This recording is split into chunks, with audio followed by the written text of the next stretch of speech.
Hello, I'm Dr. Matt Hogue with Hogue Chiropractic Center. This evening we're going to share one of our cases with us. This is Aaron, one of our patients that's been kind enough and willing to offer up and open up to you guys his case and his treatment from day one in our office to current to present. Aaron's going to share with you a little bit about what he has dealt with prior to coming into our office and also what has happened since. So Aaron, why don't you tell everybody a little bit about yourself and what you're dealing with before coming into our office? Well, I came into Dr. Hogue's office looking for some relief. I had previously experienced a little bit of debilitating pain in my lower back and upper hip. Tried to get some relief from physical therapy. Was able to get a little bit of relief in that regard, but then the pain was so much that it kept coming back, kept reoccurring to the point where I couldn't walk up and down steps easily, wasn't able to get in and out of bed easily. Tying my shoes was very difficult. So I sought out Dr. Hogue, or basically some kind of a treatment that was going to be able to get me back on my feet. I enjoy running, cycling, and just being outdoors, and I wasn't able to do any of that before I came into Dr. Hogue's office. So it was basically a cry for help to figure out how physically I can get fixed and get back on the road. Well, I remember that like it was yesterday, and we're talking about a physically active guy. This isn't just your average, I go to the gym 2 or 3 days a week. We're talking about a guy that's accomplished in running and cycling, that ultimately when he started with us was really up against it, couldn't bend over to tie his shoes, let alone think about trying to do any running or lifting. So what we see with Aaron, we oftentimes will see in our patients, and I do feel very fortunate that you're willing to share your story. I hope this helps someone else out there in need that may not know there's something else aware or available to them that they can pursue as far as trying to fix skeletal and imbalances, and this is what we're going to talk about with you today. So yeah, I mean, we went from day one not being able to move to last couple weeks, last couple months, actually you've been back into training with a trainer and starting to get back into running again, and we can't wait to share kind of his progress with you guys, and we're going to go over that now.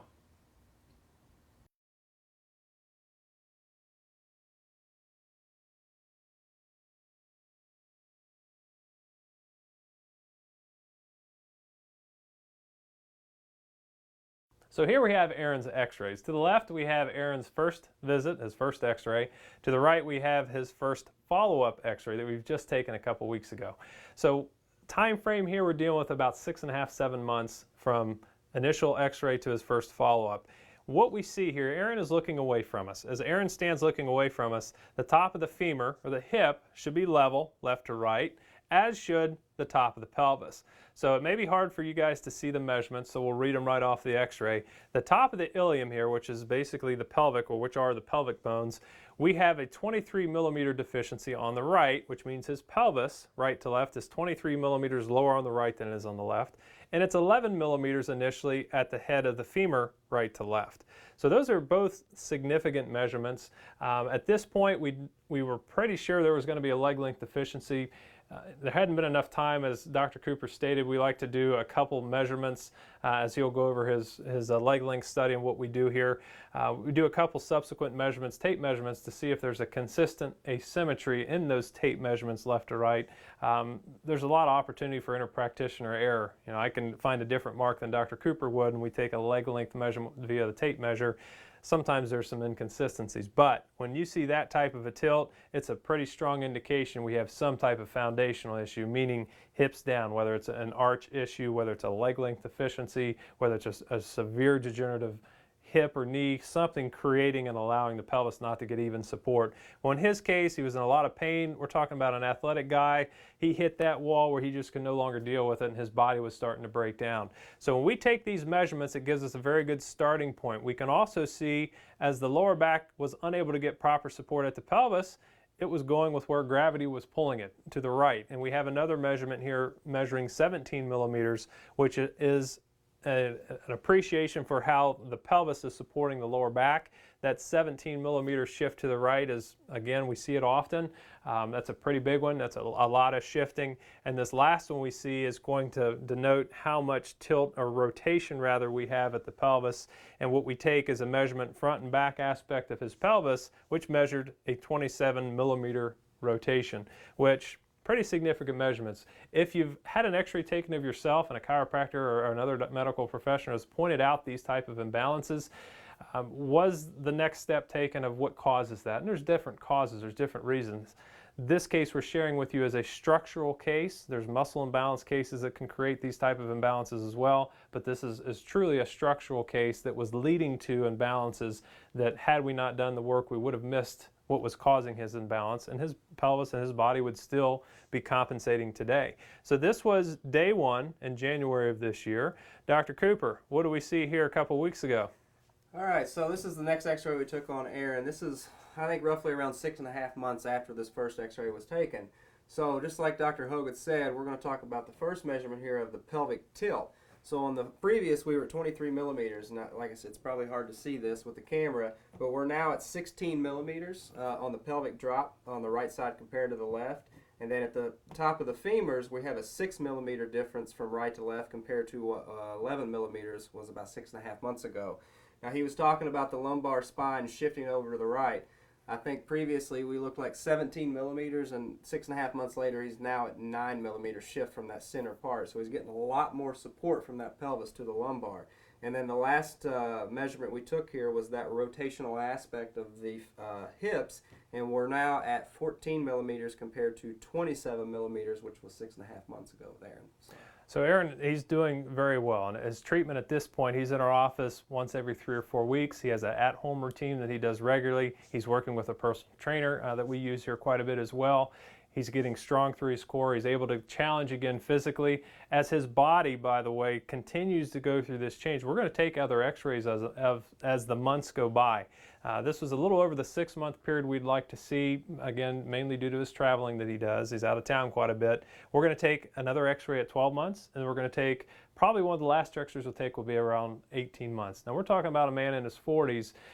We can see these positive changes. In a younger person, a teenager, and early adulthood, we can oftentimes see those changes much more quickly with less arthritic change that has developed versus dealing with something for 20, 30 years. There's going to come at a cost. But next thing we're going to show you is a little bit of how this relates to the arch, which we also found with Aaron, how that also in turn was being created due to a leg length deficiency, and how we determine those leg length deficiency is crucial to determining how effectively his body is either going to get proper support or he doesn't get that support and it starts to fail as he was originally. So pretty cool. Can't wait to see what the next x-rays show. You, Doc, excited? I'm excited.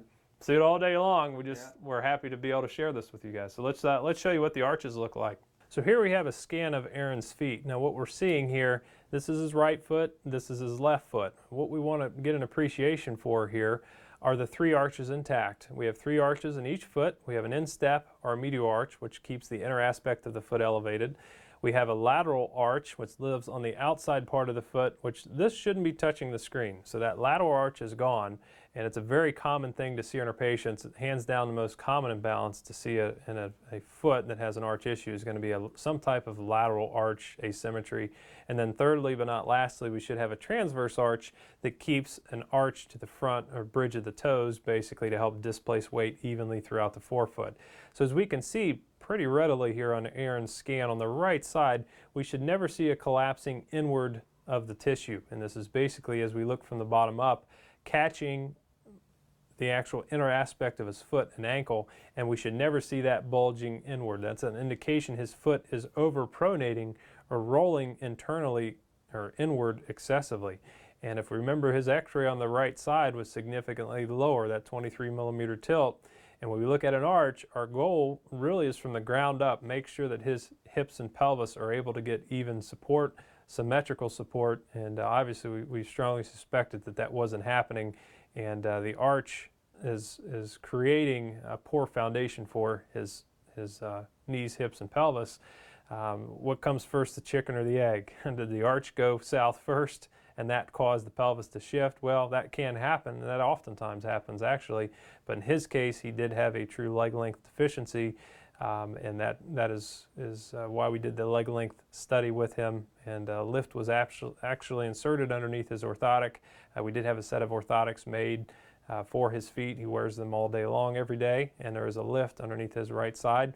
I won't get into all the specifics of how that lifting takes place. That gets a little on the technical side, but know that we started slow and gradually added to that lift to the point where he's pretty much now in the highest lift that he'll wear, and he does very well with it, and his pelvis and hips will continue to get better as a result. But this going unaddressed is a huge mistake, because you can adjust that pelvis and hips and the joints of the back all day long, and if the hips aren't getting even support, I dare say you're not going to get that correction. So we did do the foot scan, and it did show what we suspected, an overpronation issue. He does overpronate on the left as well, not as severe as he does on the right, but we do adjust his feet, knees, hips every time he comes in, as a lot of our patients will get done here, and that's a big part of restoring biomechanics to help restore structural support, to help correct these structural imbalances.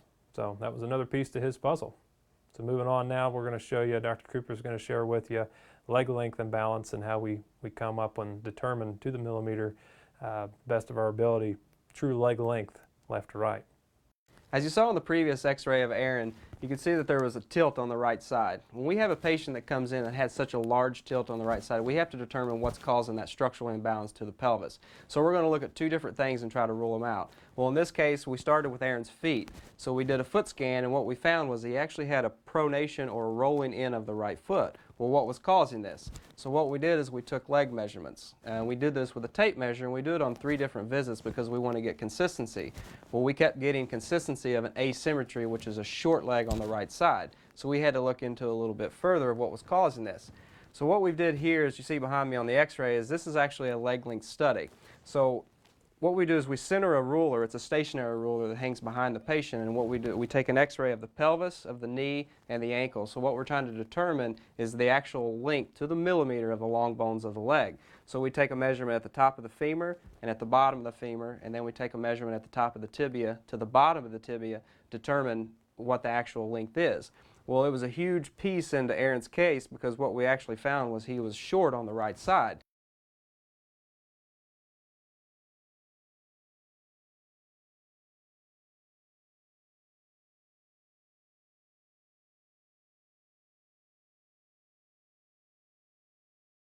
So when I was looking for relief treatment, I was looking for a chiropractor. Not convinced that a chiropractor was going to be the answer. I was in desperate pain or desperation, looking for pain relief. Sought out Dr. Hogue, came in, basically looking just to be able to walk again, get out of bed, be able to tie my shoes without too much effort. Pretty much was looking at my running career just going away, and having to be walking and getting around basically in a little bit slower fashion. So I was very reluctant to come in, not expecting any kind of big results, just looking more for pain relief and to get a little bit of my life back. Well, that is what we did with Aaron from day one to present. I hope that you guys found that educational and informative. Please share it with others. If you have a family member or a friend or yourself, you've been experiencing something similar to what Aaron had gone through before coming in, please share this information with them. If you'd like more information from us, you can check us out on our website at hoguechiropracticcenter.com. You can check out our other YouTube videos. Please share those with others if you like what you see. And Aaron, I do want to take this opportunity to thank you again for coming in and sharing your case. It's been a pleasure taking care of you, and we hope we continue onward with these. Can't wait to see what the next set of x-rays show us. I think your body's going to continue to respond and get stronger. And I do want to thank you for sharing with everybody your case. That's private information, and he's been willing to come forth and share it with others in hopes that it helps someone else just like it helped him. At Hogue Chiropractic Center, we help unlock your body's potential. Thanks again, Aaron. Thank you. Now you get to go home to your kids.